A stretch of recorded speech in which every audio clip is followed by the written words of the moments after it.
안녕하세요. 오늘은 세계지리 마지막 단원인 8단원 평화와 공존의 세계 첫 번째 시간입니다. 그래서 첫 번째 경제 세계화에 대응한 경제 블록의 형성에 대해 알아보겠습니다. 그래서 먼저 경제 세계화는 말 그대로 경제가 세계화되어 가고 있다는 건데요. 세계무역기구인 WTO와 다국적 기업의 공간적 분업이 경제 세계화를 이끌고 있습니다. 다국적 기업의 공간적 분업은 그림으로 보면 이해가 될 것 같아요. 어떤 물건을 만들고 하는 데 있어서 한 국가에서 만드는 게 아니고, 예를 들어 본사는 일본에 있는데 본부는 다른 나라, 공장도 다른 나라에 있다든지 이런 식으로 본사 그리고 연구개발센터, 생산공장이 다 다른 나라에 이렇게 위치해 있는 게 다국적 기업의 공간적 분업이라고 보면 됩니다. 분리해서 업종을 나눈다라고 생각하면 되겠죠. 본사 같은 경우에는 주로 본국의 핵심 지역인 대도시에 입지합니다. 그래서 우리나라 대표적인 다국적 기업인 삼성만 떠올려 보더라도 본사가 서울에 있죠. 그리고 연구 및 개발센터 같은 경우에는 연구를 해야 되고 개발을 해야 되다 보니까 인재가 있는 곳에 많이 있을 수밖에 없어요. 그래서 대학 및 연구시설이 밀집한 곳, 쾌적한 연구 환경을 갖춘 곳에 그래야 인재들이 많이 오겠죠. 그런 곳에 있고요. 생산 공장은 두 개의 경우로 나뉩니다. 먼저 저렴한 노동력이 필요한 그런 생산 공장 같은 경우 당연히 개발도상국에 입지하지만 가끔씩 무역 장벽을 피하거나 현지 시장을 아예 공략하기 위해서 공장을 짓는 경우가 있어요. 그런 선진국을 공략해서 특정 무역 장벽을 피하거나 현지 시장 공략을 위해서 선진국에 입지하기도 합니다. 경제 세계화가 미치는 영향, 긍정적인 영향은 자유무역협정이라고 해서 FTA 들어봤을 거예요. 한미 FTA, 한중 FTA 이런 거 들어봤죠. 지리적으로 인접하거나 경제적으로 상호 의존도가 높은 지역끼리, 나라끼리 맺는 협정이라고 보면 됩니다. WTO는 여러 나라가 회원국이 있다면 이 FTA는 양 국가 간에 맺는 협정이라고 보면 됩니다. 그래서 이 FTA를 맺은 국가끼리 무역 장벽을 완화하겠죠. 그리고 세금도 낮춰주거나 없애거나 이런 식으로 상호 간의 교역을 증진하기 위한 혜택을 부여합니다. 그러면 이제 경제 세계화에 미치는 부정적인 영향을 보겠습니다.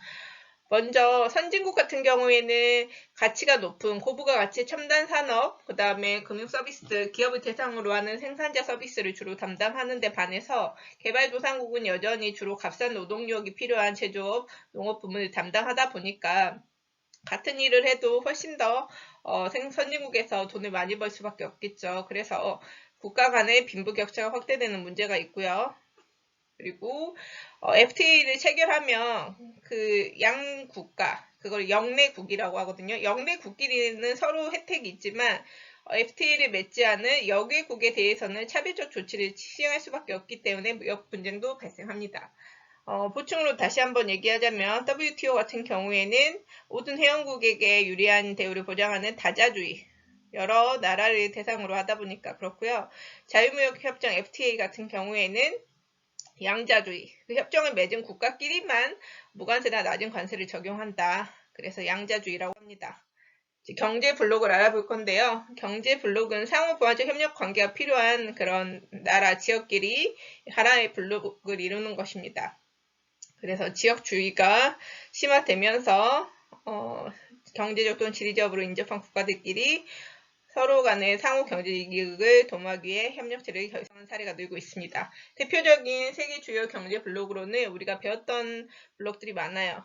EU, 그 다음에 동남아시아 국가연합이나 아세안, 북미 자유무역 협정인 나프타, 남아메리카 공동시장, 이 정도는 기억을 해야 됩니다. 그래서 이 지도를 보면 유럽연합 당연히 유럽 쪽에 있겠죠. 지금 영국은 탈퇴했으니까 사실 영국은 표시가 되면 안 되겠죠. 그 다음에 동남아시아 국가연합 요 색깔로 돼 있는 것, 동남아시아 국가연합. 그 다음에 북미 자유무역 협정은 세 국가 간에 있죠. 캐나다, 미국, 멕시코 간의 협정입니다. 그리고 남미 공동시장은 여기 있는데요. 브라질, 아르헨티나, 우루과이, 파라과이 이렇게 네 국가 간에 맺은 협정, 그 경제 블록이라고 보면 됩니다. 경제 통합 단계에 따라서도 경제 블록이 이제 나눠지게 되는데요. 먼저 통화 수준이 낮은 1단계부터 통화 수준이 높은 4단계까지 나누게 됩니다. 1단계는 자유무역 협정 단계, FTA 단계, 그 다음에 2단계는 관세 동맹, 3단계는 공동시장, 4단계는 완전 경제 통합 단계입니다. FTA, 자유무역 협정 단계는 회원국 간의 관세를 철폐하는 것을 중심으로 하다 보니까 예를 들어 북미 자유무역 협정, 나프타가 있고요. 그 다음에 관세 동맹은 1단계는 역내 관세만 철폐하는 거였다면 두 번째는 그거 플러스 알파거든요. 항상 2단계, 3단계, 4단계는 앞단계 플러스 알파인데 뭐가 추가되냐?